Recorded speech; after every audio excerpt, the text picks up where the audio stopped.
لو بتعاني من تكيس المبايض وبتحرمي نفسك ومفيش فايدة، المشكلة مش في كمية أكلك، السر في الترتيب وهرموناتك. آخر الفيديو هقولك على ملعقة واحدة هتغير حرقك. أول خطوة، ابدأي وجبتك دايماً بالسلطة، ده بيعمل غلاف في المعدة يبطئ امتصاص السكر ويخلي هرمون الأنسولين هادي ومنتظم، وده معناه دهون بطن أقل. وبعد ما حميتي جسمك بالألياف، جه وقت النشويات، بس بذكاء. بدلي الدقيق الأبيض بالشعير أو الحمص، حبوب كاملة بتمتص ببطء ومش بتجوعك بسرعة. وصلنا للسر، ضيفي ملعقة بذور كتان مطحونة يومياً.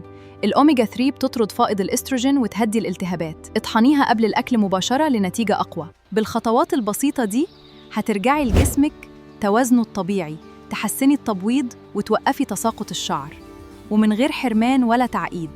شاركينا في التعليقات، إيه أكتر عرض تعبك مع التكيس؟ ومستعدة تطبقي ترتيب الأكل ده من النهاردة؟